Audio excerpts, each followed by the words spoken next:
Assalamualaikum warahmatullahi wabarakatuh. Saya Aditya Nurlaili dari kelas H, mata kuliah Pendidikan Kewarganegaraan, dosen pengampu Pak Ludovicus Baumann. Di sini saya mendapat tugas untuk mereview materi yang bertemakan wawasan Nusantara. Nah, wawasan Nusantara itu terdiri dari 5 kajian. Yang pertama, pengertian wawasan Nusantara. Yang kedua, tujuan wawasan Nusantara. Yang ketiga, fungsi wawasan Nusantara. Yang keempat, asas wawasan Nusantara. Yang kelima, implementasi wawasan Nusantara. Pengertian wawasan Nusantara ada 3. Yang pertama, secara etimologi. Secara etimologi, wawasan Nusantara berasal dari bahasa Jawa, wawas yang artinya pandangan, dan nusa yang artinya kesatuan kepulauan. Yang kedua, pengertian secara umum. Pengertian secara umum wawasan Nusantara adalah cara pandang terhadap bangsa dengan tujuan menjaga persatuan dan kesatuan yang diwujudkan dengan mengutamakan kepentingan pribadi, kelompok, dan golongan tertentu. Yang ketiga, menurut TAP MPR tahun 1903 dan 1908 tentang GBHN, merupakan cara pandang dan sikap bangsa Indonesia tentang jati diri dan lingkungan yang mengutamakan persatuan dan kesatuan bangsa serta kesatuan wilayah demi tercapainya tujuan nasional. Bab yang kedua adalah tujuan wawasan Nusantara. Nah, di sini ada 2 tujuan Nusantara. Yang pertama, tujuan Nusantara luar, dan yang kedua, tujuan Nusantara dalam.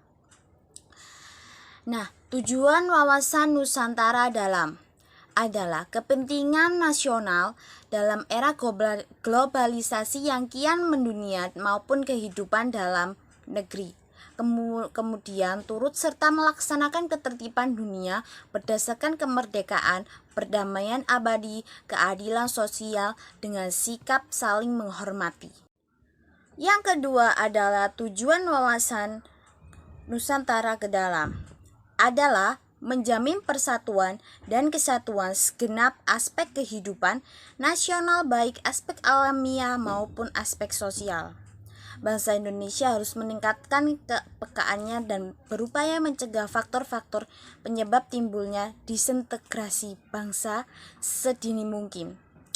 Juga terus mengupayakan terjaganya persatuan dan kesatuan dalam kebinekaan. Yang ketiga, saya menjelaskan tentang fungsi wawasan Nusantara. Fungsi wawasan Nusantara itu dibagi menjadi 4.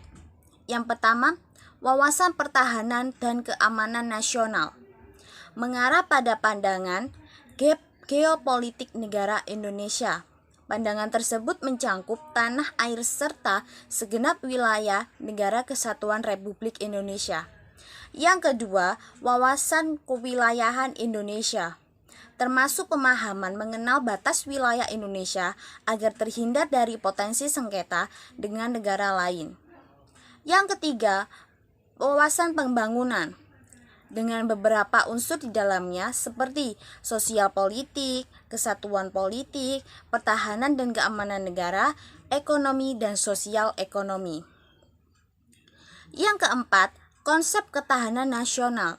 Konsep ketahanan nasional yang memegang peranan penting dalam perencanaan pembangunan, kewilayahan, serta pertahanan keamanan nasional. Bab keempat, saya akan menjelaskan tentang asas wawasan Nusantara.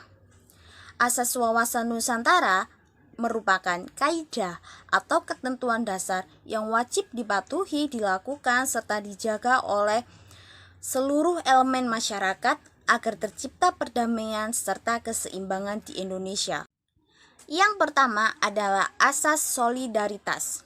Solidaritas adalah perasaan emosional dan moral yang terbentuk pada hubungan antara individu atau kelompok berdasarkan rasa saling percaya, kesamaan tujuan dan cita-cita, adanya kesetiakawanan dan rasa sepenanggungan. Yang kedua adalah asas kejujuran. Kejujuran dalam berpikir serta bertindak menjadi sebuah asas wawasan Nusantara yang sangat penting. Berani berpikir dan bertindak hanya yang sesuai dengan fakta serta kenyataan, wajib dilakukan demi tercapainya kemajuan. Yang ketiga, asas kesamaan tujuan. Mempunyai tujuan serta kepentingan yang sama. Sebagai contoh, di masa kemerdekaan saat semua rakyat Indonesia melakukan berjuang bersama-sama mengusir para penjajah. Yang keempat, asas keadilan. Seluruh elemen masyarakat mempunyai hak yang sama dalam mendapat keadilan dan mewujudkan tujuan serta cita-cita nasional. Tidak boleh merugikan pihak tertentu maupun mengutamakan kepentingan kelompok atau golongan sendiri. Hal ini berlaku dalam segala aspek kehidupan bernegara, baik keadilan secara hukum, ekonomi, politik, serta sosial. Dan yang kelima, asas kerjasama. Dengan adanya kesadaran pada tujuan serta kepentingan yang sama akan menciptakan kerjasama antara elemen masyarakat. Kerjasama serta koordinasi tersebut dapat dilakukan atas dasar kesetaraan agar terciptanya efektivitas dalam mencapai tujuan bersama. Bab yang kelima, saya akan menjelaskan tentang 4 implementasi wawasan Nusantara. Yang pertama, implementasi di bidang pertahanan dan keamanan. Implementasi wawasan Nusantara di bidang pertahanan dilakukan dengan membentuk sikap dan kedisiplinan diri dalam membela tanah air serta melaporkan segala hal yang mengganggu keamanan pada aparat yang berwenang. Meningkatkan rasa persatuan serta solidaritas baik dalam satu daerah yang sama atau daerah yang berbeda. Terakhir, membangun sarana serta prasarana bagi kegiatan atau aktivitas pengamanan wilayah Indonesia. Yang kedua, implementasi di bidang politik. Implementasinya ada dalam pelaksanaan kehidupan berpolitik Indonesia. Terdapat juga dalam undang-undang, misalnya UU Partai Politik dan UU Pemilu. Implementasi wawasan Nusantara di bidang politik juga dimaksudkan untuk menciptakan pemerintahan yang kuat, bersih, dan dapat dipercaya oleh masyarakat. Yang ketiga, implementasi di bidang ekonomi. Implementasi wawasan Nusantara di bidang ekonomi terdapat pada pemanfaatan kekayaan alam di Indonesia sambil menjaga kelestarian lingkungan hidupnya. Kekayaan dan letak geografis Indonesia yang strategis dapat dimanfaatkan dengan maksimal untuk perekonomian negara. Dan yang terakhir, implementasi di bidang sosial.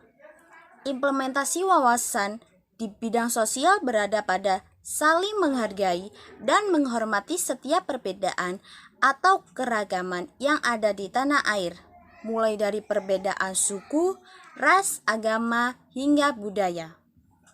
Terima kasih sudah menyimak video saya tentang mereview bab wawasan Nusantara, baik dari pengertian, tujuan, fungsi, asas, dan implementasinya dalam masyarakat. Semoga dengan menyaksikan video saya bermanfaat bagi Anda. Terima kasih. Wassalamualaikum warahmatullahi wabarakatuh.